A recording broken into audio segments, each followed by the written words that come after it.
আল্লাহ পাক রব্বুল আলামিনের অনেক বড় অনুগ্রহ এবং দয়া যে আপনাকে আমাকে জন্মসূত্রে মুসলমান মুমিন হিসাবে বানিয়েছেন। যদি আল্লাহ পাক রব্বুল আলামিন মুসলমান মুমিন না বানিয়ে যদি কোনো বিধর্মীর ঘরে জন্ম দিতেন, তাহলে ওই বিধর্মীর ঘরে বড় হয়ে কোরআন হাদিস বুঝে ইসলাম গ্রহণ করা বহু দূরের কথা ছিল।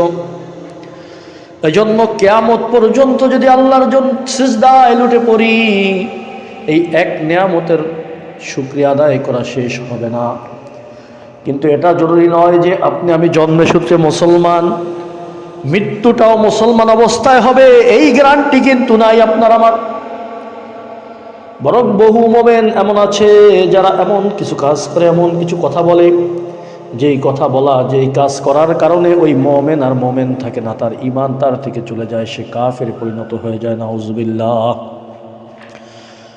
এজন্য খুব ভালো করে, খুব চিন্তা করে কথাবার্তা বলতে হবে। আমি কি বলতেছি, কাকে বলতেছি, খুব বুঝে শুনে বলতে হবে।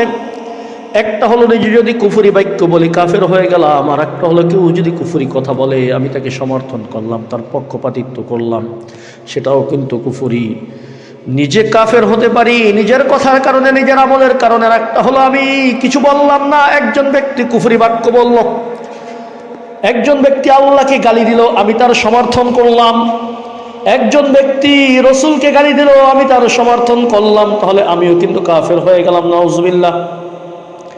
এই জন্য খুব ভালো করে চিন্তা করে এই কথাবার্তা বলতে হবে, সমর্থন জানাতে হবে।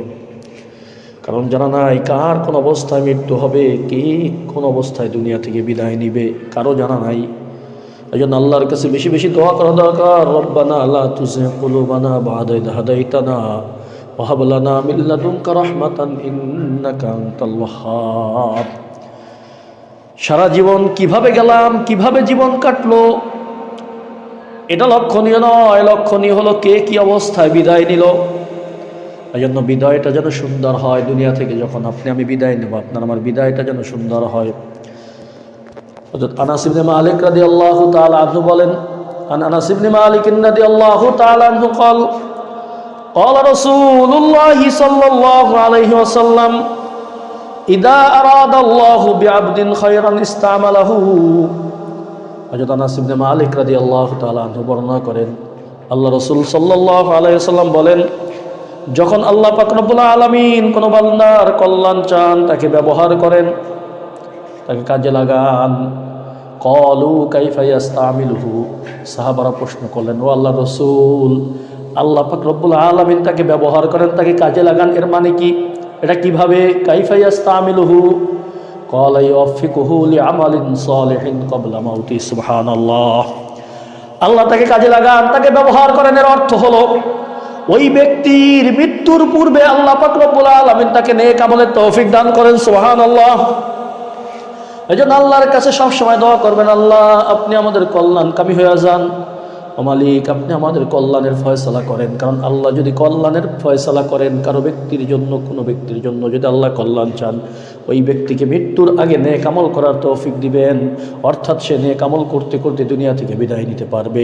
যদি এই অবস্থায় সে বিদায় নিতে পারে, আশা করা যায় বিনা হিসাবে জান্নাতে চলে যাবে। সুবহানাল্লাহ। আর যদি কুফরি কালাম করি, বুজুর্গি দেখাই, পাগড়ি পরে, জুব্বা পরি, কিন্তু আল্লাহর নাফরমানি করতে করতে দুনিয়া থেকে বিদায় নেই, তাহলে কোনো উপায় থাকবে না, জাহান্নাম ছাড়া কোনো গতি থাকবে না।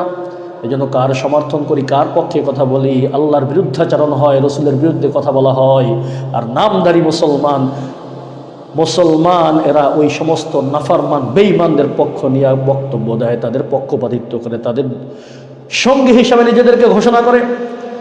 যখন তাওহীদি মুসলমান তাদের বিরোধিতা করে, তাদের বিরুদ্ধে আন্দোলন করে, তাওহীদি মুসলমানদের বিরুদ্ধে বলে কি বলে না বলেন? সাবধান হয়ে যাও, সতর্ক হয়ে যাও, কি করতেছো, কার পক্ষ নিতেছো, খুব সাবধান হয়ে যাও।